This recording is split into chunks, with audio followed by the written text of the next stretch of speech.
Hello, parents and teachers who may be watching. Welcome to Creating Math Ahas for Parents. I'm Dr. Sandy Atkins, Sandy, and in this video, we're going to take a brief look at multiplication in grade 3.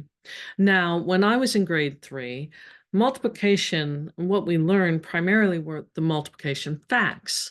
What you may find your child learning is much more than the facts. We still want them to know the facts, but we also want them to have imagery that goes along with multiplication that will help them solve word problems and the language that helps them with word problems and also connects us to the algebraic properties. So in this video, we'll take a look at some of those things.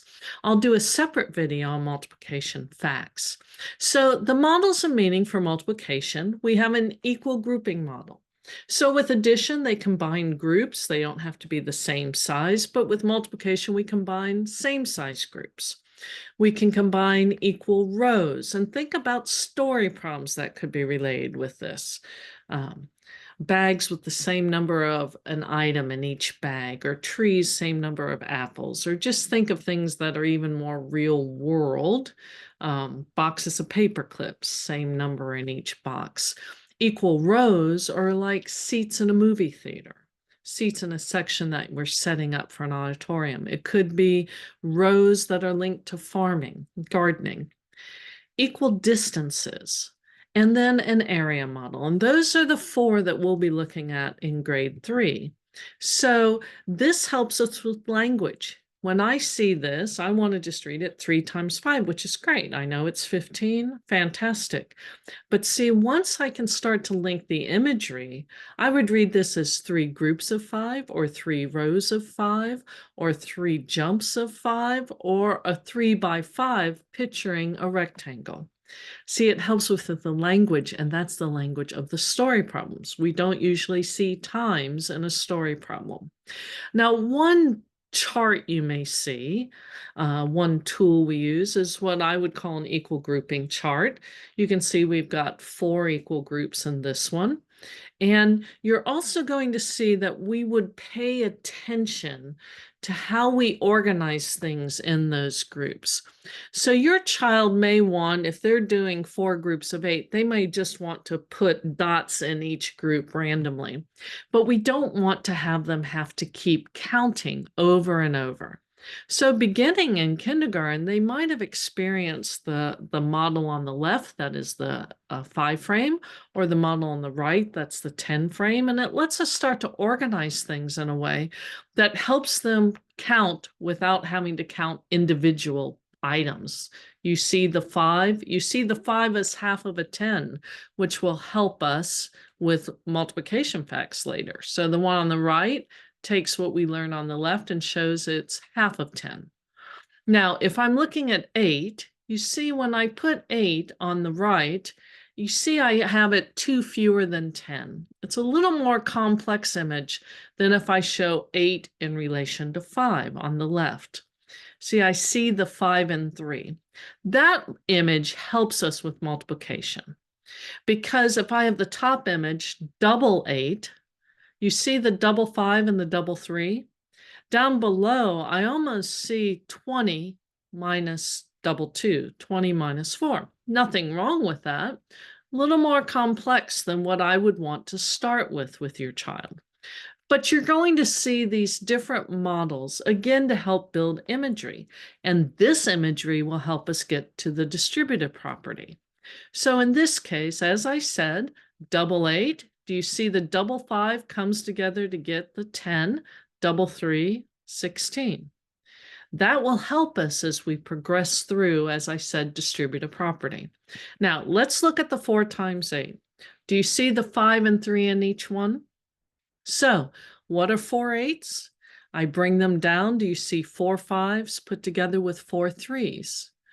See, there's my distributive property. I have 4 5s put together with 4 3s. How did I think of 8? I thought of 8 as 5 and 3. Now, that's not the only way I can think of 8. I could have put 8 in as 6 and 2. Now, how am I doing this? 4 8s, 4 6s put together with 4 2s. Now, that is something that is different for many of your 3rd graders, where we would just want them to know 32 That's it.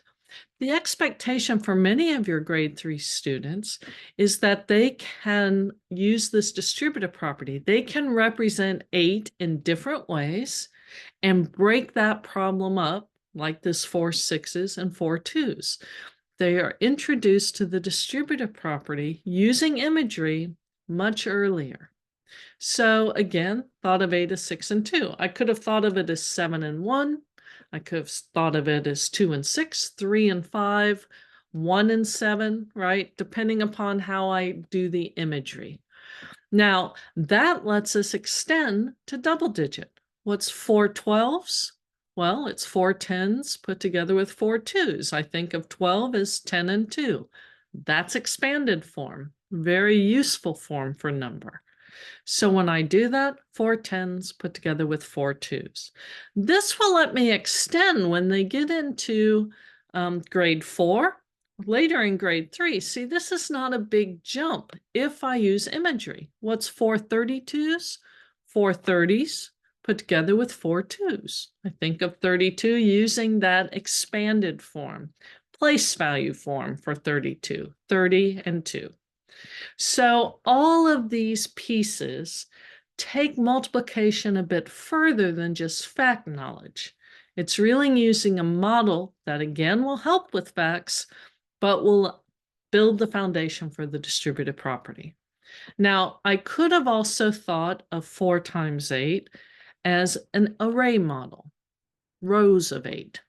So I could look at it in this way. You see the idea of theater seats, putting chairs out. That's the one that comes to mind, or planting in rows. But I should be able to also split this up. See, I can think of it as 4 5s put together with 4 rows of 3. Okay, 4 rows of 7 put together with 4 rows of 1. 4 rows of 3 put together with 4 rows of 5. We're wanting your child to understand that you could cut these into sections and find the product within a section, the answer within those sections, and add them together and get the totals. Okay, same thing here. I could just have cut in half, and I'm doubling 4 rows of 4. Okay, now I could think of it as an area. So this 4 by 8. And for many of your third graders, they're introduced to area in grade 3. Now I introduce them using very odd shapes, and we do it as a quick image. I flash this on and off very quickly. And many of your children will see as do you see a 3 by 2 rectangle in the top left? And then the next one next to it could be a 4 by 1 or a 2 by 1 or a 1 by 1. Some of you may see it going down, a 1 by 2, 2 by 3, 2 by 2, and 1 left over. People see it in many different ways, but what they tend to do is cut this up into manageable pieces, find the area of each piece, and then add them together. Some curriculum documents talk about rectilinear images, your children finding the area of rectilinear images. That's what this is. It's really a series of rectangles. I can break apart, find those areas, put them back together to get the total. Now, I introduce your third grade child this way. This is how I introduce it to third graders, because it moves us from length times width is what they think of as area. That helps us prevent misconceptions when they get to areas of circles, areas under curves later on as they move up in the grades. So they start here, because length times width doesn't work with circles, as I said, but I can start out with this 4 by 8. Now, just like we did with groups and with rows, see, I can cut this and find the area of the different pieces when I get to a rectangle too, and I can use that for my distributive property. I have a 4 by 5 put together with a 4 by 3. I could cut in 7 and 1. See, these are all parallels, but we're changing the starting model a little bit. We're changing the context a little bit for your child. Now, once I do that, see, I've got, think of 8 as 4 plus 4. I'm really doubling that 4 by 4 rectangle square, okay? So I can also think of other ways. I can find things, cut them in half and double. We can use repeated doubling at times. We can use repeated halving when we get to division. Now, eventually, we want your child to move from having to see all of the squares in the rectangle to find the product to starting to understand I don't need to see all the squares. I can just picture them in my mind's eye, vision them in that rectangle. So you might see your child spending a bit of time with those squared, with grid paper, with working on it. But the intention is to move them towards not needing to look at all those squares eventually, but knowing this is a square unit measure. We're measuring like we're laying little squares out. Now, just like we already did, I can think of 8 as 5 and 3 and cut this. I still have 20, that area. I still have 12, and I can add it together. This helps us as your child moves towards single times multi-digit. And as I said at the beginning, these models and strategies lead us to algebraic properties, but are not limited to facts either. They help us extend a multi-digit multiplication. So think of, how can I think of 35? I can think of it as 30 and 5. What would be 5 30s? Right? 150, 5 5s, 25. By doing this and envisioning this, much of this becomes mental arithmetic. It's a place value approach because I'm not thinking of this as 5 times 3. I'm thinking of it as 5 times 30. I'm maintaining place value in my imagery, in my thinking, and in my computation. So distributive property again. This will extend to them. I'm going to go back here. This will extend to multi-digit, double by double. It will extend to mixed number, fraction multiplication. These models we can use throughout. So that is what makes them powerful. And because they're algebraic properties, allows us to go throughout. As I said, we haven't focused on the facts. I'll do a separate video for facts at a later time. This is just showing you the models that help us with algebraic properties and story problems. Keep an eye out for the one on facts. If you haven't already, please subscribe to the channel. If this was helpful, give it a thumbs up.